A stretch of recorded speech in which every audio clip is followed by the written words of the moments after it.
Hi అండి, నేను మీ సీనుని. ఇక్కడ రాపూర్ మండలం రావిగుంటపల్లి దగ్గర దొరికిన రాయి ఇది. చూడండి, దీనికి వజ్రానికి ఏ లక్షణాలు అయితే ఉండాలనో అన్ని లక్షణాలు ఉన్నాయి.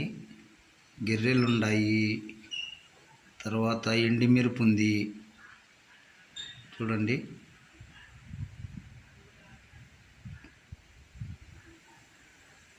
గిర్రెలు కూడా మీకు కనిపిస్తున్నాయి లేదో నాకు తెలియదు, కానీ గిర్రెలు కూడా బాగా నీట్గా కనిపిస్తాయి. చూడండి, ఇలాంటి రాళ్ళు దండిగా దొరుకుతాయి ఇక్కడ రాపూర్ దగ్గర. అయితే మన అదృష్టం ఎప్పుడు దొరుకుతుందనే తెలియదు. నేను జొన్నగిరి వెళ్ళినప్పుడు కూడా ఇలాంటి రాళ్ళు నాకు దొరకలేదు. కానీ ఇక్కడ వచ్చినప్పుడు కనీసం ఒక 20-30 రాళ్ళన్నా ఎత్తుకొని పోతాను ఊరికి పోయేటప్పుడు. చూడండి, ఎండి మెరుపు కూడా దీని మీద సిల్వర్ కోటింగ్ అంటాం కదా, సిల్వర్ కోటింగ్ ఉంది.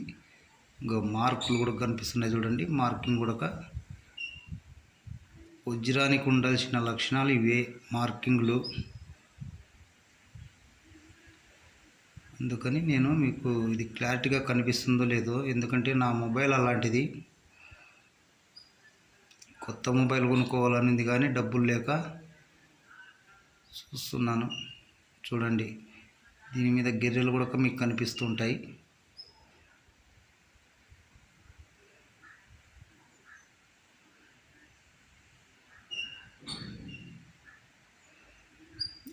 మనకి జారిపోయే స్వభావం ఉండాలా అని అంటారు కదా, జారుడు స్వభావం కూడా దీంట్లో ఉంది. చేతిలో జారిపోతుంది రాయి కూడా. మంచి షైనింగ్తో ఉంది. చూడండి, మనకి మెయిన్ ఎండి కోటింగ్ ఉండాలి. ఆ తర్వాత మార్కింగ్ ఉండాల, దీని మీద మార్కులు ఉండాలంట. అంటే గిర్రెల మాదిరి డైమండ్ మార్కులు మాదిరి ఉంటాయి, అవి ఉండాలి.